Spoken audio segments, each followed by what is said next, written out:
Olá! Na aula de hoje nós falaremos sobre o movimento literário do século XVIII no Brasil, ou seja, nós falaremos do arcadismo brasileiro. E para falarmos do arcadismo brasileiro, é importante que você se lembre do que foi o arcadismo em Portugal e de suas principais características. O arcadismo foi o quê? Foi um movimento de rebeldia contra os exageros do barroco. O arcadismo visava a restauração da sobriedade e da simplicidade clássica e renascentista. Vejamos uma imagem que tem tudo a ver com o Brasil no período do arcadismo. A cidade de Vila Rica, atual Ouro Preto, em Minas Gerais, foi a sede dos principais acontecimentos do século XVIII. Assistiu ao ciclo da mineração, à Inconfidência e à grande produção dos poetas árcades. Vila Rica também foi palco do grande artista plástico, escultor e arquiteto deste período. Essa figura é Antônio Francisco Lisboa, o nosso Aleijadinho. Mas você deve estar me perguntando, Edna, Aleijadinho, artista do arcadismo, ele não era barroco? Isso mesmo, Aleijadinho era barroco, mas lembre-se de que o movimento barroco no Brasil apresenta duas vertentes. Nós temos um barroco literário e arquitetônico do século XVII, principalmente na Bahia, e temos um barroco mineiro, um barroco no século XVIII, conhecido como um barroco tardio. E é neste barroco que nós encontramos a figura de Aleijadinho. Passemos agora a uma de suas importantes obras. Nessa imagem nós temos Cristo flagelado. Embora essencialmente barroco, Aleijadinho foi contemporâneo do arcadismo no Brasil.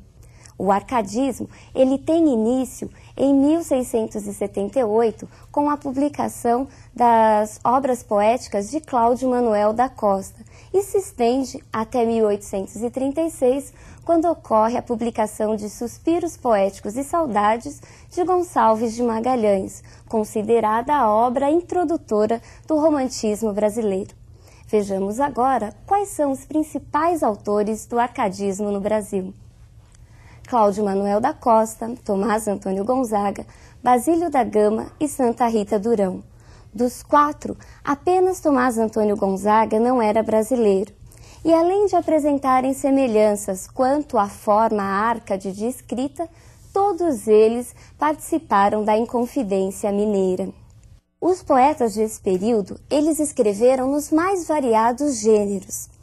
Vejamos agora quais são as principais vertentes do arcadismo no Brasil. O arcadismo brasileiro foi um movimento essencialmente poético, representado pela poesia lírica, pela poesia satírica e pela poesia épica. A poesia lírica ora apresentava resquícios do barroco, ora apresentava antecipações românticas. Entre os principais autores dessa poesia lírica, nós temos Cláudio Manuel da Costa e Tomás Antônio Gonzaga. Este último, Tomás Antônio Gonzaga, é a principal figura também da prosa satírica. Já na poesia épica, nós temos as figuras de Cláudio Manuel da Costa, Basílio da Gama e Santa Rita Durão. Vejamos agora uma imagem de Cláudio Manuel da Costa. Seu pseudônimo Árcade era Glouceste Saturno e sua musa inspiradora era Nise. Sua obra lírica foi muito influenciada pelo classicismo português, embora também apresentasse em alguns momentos resíduos do barroco. Os temas mais comuns de sua poesia são o sentimento amoroso e a descrição da natureza. É muito infrequente em seus textos uma tentativa de reconciliação das características do arcadismo português com a paisagem mineira. E por que essa preocupação? Ele gostaria de que Minas também representasse aqueles rios com águas cristalinas, aqueles campos verdes. E como é que ele fazia? Na realidade, ao mesmo tempo que ele mostrava essa identificação com o cenário de Minas Gerais, ele mostrava um forte apego à metrópole portuguesa. É muito comum em sua obra palavras como pedras, rochedos, penhascos, penhas. Vejamos um fragmento em que podemos encontrá-las. Destes penhascos fez a natureza, o berço em que nasci, ó quem cuidara, que entre penhas tão duras se criara, uma alma terna, um peito sem dureza. Cláudio Manuel da Costa também escreveu um poema épico chamado Vila Rica. Não se esqueça que Vila Rica é a nossa atual Ouro Preto, lá no estado de Minas Gerais.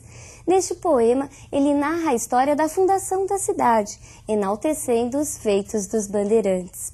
Vejamos agora uma imagem do nosso outro grande poeta, Tomás Antônio Gonzaga. Seu pseudônimo Árcade era Dirceu, e sua musa inspiradora era Marília. Entre suas principais obras estão Cartas Chilenas e Marília de Dirceu. Cartas Chilenas é um poema satírico escrito em versos decassílabos, que circulou em forma de manuscritos anônimos em toda a Vila Rica num período anterior ao processo da Inconfidência Mineira. Nessas cartas, nós encontramos a história de Fanfarrão Minésio, um governador autoritário, imoral e meio narcisista. O emissor dessas cartas é Critilo e o destinatário é Doroteu. Depois de vários estudos, chegou-se à conclusão que Critilo era o próprio Tomás Antônio Gonzaga, enquanto Doroteu era Cláudio Manuel da Costa. E por que então Carta Chilena se nós estávamos em Minas Gerais? Na realidade, o Chile era Minas Gerais e Santiago a própria Vila Rica. Tomás Antônio Gonzaga estava criticando o governador de então. Na realidade, era uma crítica a uma pessoa específica e não a instituições. Marílias de Dirceu é sua obra também muito conhecida. Segundo a história, foi uma das obras mais publicadas em língua portuguesa. E as liras contam a história baseada no amor verdadeiro entre Tomás Antônio Gonzaga e a jovem Marília Doroteia. E o que são mesmo as liras? As liras são composições poéticas em que se repete a cada estrofe um estrebilho ou um refrão. Vejamos agora uma das primeiras capas de Marília de Dirceu. Marília de Dirceu está dividida em duas partes. Na primeira, encontramos a felicidade proporcionada pelo amor. Na segunda, num tom mais negativo, provocado pelos sofrimentos advindos da prisão, encontramos uma série de reflexões sobre a justiça humana e a lembrança da amada. Tomás Antônio Gonzaga realmente foi preso e degregado para Moçambique por sua participação na Inconfidência Mineira. Daí esse tom negativo, esse tom pessimista na segunda parte das liras de Marília de Dirceu. Outro grande poeta Árcade é Basílio da Gama. Basílio da Gama tem como obra principal o poema épico O Uraguai. Cuidado que não é o Uruguai, mas sim o Uraguai. Esse poema épico, ele vai contar a história, ele vai narrar as lutas dos índios de 7 povos das Missões no Uruguai contra o exército luso-português. Este poema épico, ele não fica preso aos modelos da épica camoniana, muito pelo contrário. Enquanto Camões apresenta 10 cantos, Basílio da Gama constrói seu poema com apenas 5 cantos e não se utiliza também dos versos rimados, ou seja, seus versos são brancos. Também não há a divisão da obra em estrofes. Vejamos agora uma das primeiras capas do poema O Uraguai. Entre as personagens destacam-se Gomes Ferreira Andrada, o herói português, Balda, o vilão, uma caricatura dos jesuítas, e os índios Cacambo, Lindóia, sua esposa, Caitutu e Tanajura, a vidente.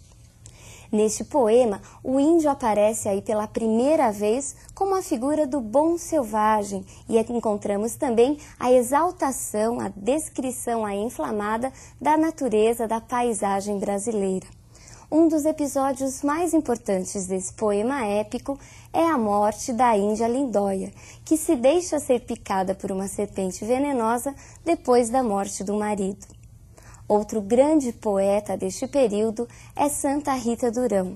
Sua obra mais importante é, sem dúvida alguma, o poema épico Caramuru.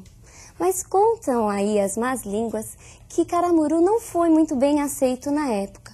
E Santa Rita Durão, numa atitude aí de nervosismo, acabou rasgando todos os outros poemas que já havia escrito. Passemos a uma das primeiras capas de Caramuru. O poema, escrito nos moldes da época camoniana, caracteriza-se pela exaltação da paisagem brasileira. Entre as personagens destacam-se o português Diogo Alves Correia, o Caramuru, e as índias Paraguaçu e Moema. O poema Caramuru, ele conta a história do processo de fundação, do processo aí de descobrimento da Bahia, do estado da Bahia. Neste processo, nós temos aí a chegada do português na figura de Diogo. Quando Diogo chega em terras brasileiras, ele é tido como um deus, uma espécie de trovão, daí ser chamado de Caramuru.